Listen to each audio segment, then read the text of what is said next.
నమస్తే. ఈరోజు మనం పండిన కాకరకాయలతో రోటి పచ్చడి ఎలా తయారు చేసుకోవాలో చూద్దాము. మనం తెచ్చుకున్న కాకరకాయలు అప్పుడప్పుడు కొన్ని పండిపోతుంటాయి. అవి పడేయకుండా వాటితో రుచికరంగా పచ్చడి ఎలా తయారు చేసుకోవాలో చూద్దాము.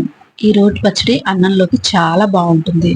ఏమాత్రం ఆలస్యం చేయకుండా 10 నిమిషాల్లో తయారు చేసుకుని ఈ పండిన కాకరకాయల పచ్చడి ఎలా తయారు చేసుకోవాలో చూద్దాము.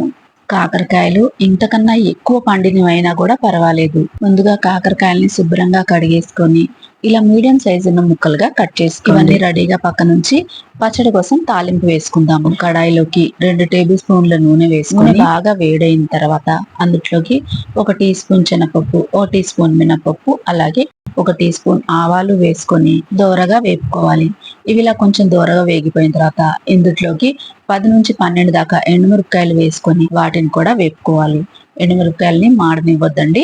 ఎండుమిరపకాయలు సగం వేగిన తర్వాత అందులోకి గుప్పెడు కరివేపాకు వేసుకొని అది కూడా క్రిస్పీగా అయ్యేలాగా వేపుకొని ఈ తాలింపునంతా కూడా మనం తీసి పక్కన ఉంచాలి. స్టవ్ ని మీడియం ఫ్లేమ్ లో పెట్టుకొని ఇప్పుడు ఇదే ఆయిల్లోకి మనం కట్ చేసి పెట్టుకున్న కాకరకాయ ముక్కలు వేసుకొని అందులోకి 1/2 టీ స్పూన్ పసుపు, 1 టీ స్పూన్ ఉప్పు, అలాగే ఒక చిటికెడు ఇంగు కూడా వేసుకొని 1 నిమిషం పాటు ఈ కాకరకాయ ముక్కల్ని వేపుకోవాలి. ఇలా 1 నిమిషం కాకరకాయ ముక్కలు వేపుకున్న తర్వాత ఇప్పుడు మనం ఇందులో ఒక చిన్న నిమ్మకాయ సైజ్ అంత చింతపండుని తీసుకొని మగ్గుతున్న కాకరకాయల్లోకి వేసుకోవాలి.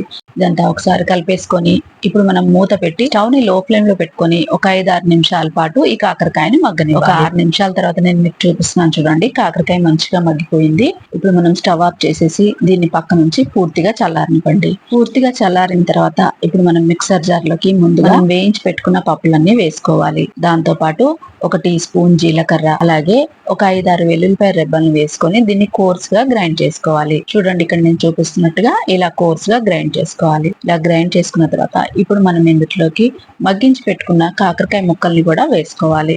ఈ రోటి పచ్చడిలోని కారాన్ని బ్యాలెన్స్ చేయడం కోసం ఇందులోకి ఒక చిన్న బెల్లం ముక్కని వేసుకోండి. బెల్లం ముక్క వేయడం వల్ల కాకరకాయ పచ్చడికి మంచి రుచి వస్తుంది. ఈ పచ్చడిలోకి కొంచెం గోరువెచ్చని నీళ్లు పోసుకుంటూ ఈ పచ్చడిని ఇలా మెత్తగా గ్రైండ్ చేసుకోవాలి. ఇలా గ్రైండ్ చేసుకున్న ఈ కాకరకాయ పచ్చడిని మీరు ఇలాగే అన్నంలోకి తినేసేయచ్చు.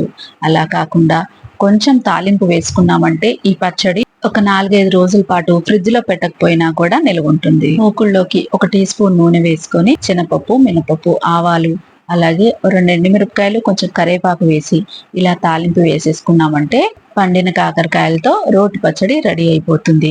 వేడి అన్నంతో ఈ కాకరకాయ పచ్చడి చాలా రుచిగా ఉంటుంది. చూసారు కదండి, పండిన కాకరకాయలతో రోటి పచ్చడి ఎలా తయారు చేసుకోవాలో. ఈ రెసిపీ కనుక నచ్చినట్టయితే లైక్ చేయండి, షేర్ చేయండి, కామెంట్ చేయండి. మళ్ళీ కలుసుకుందాం. నమస్తే.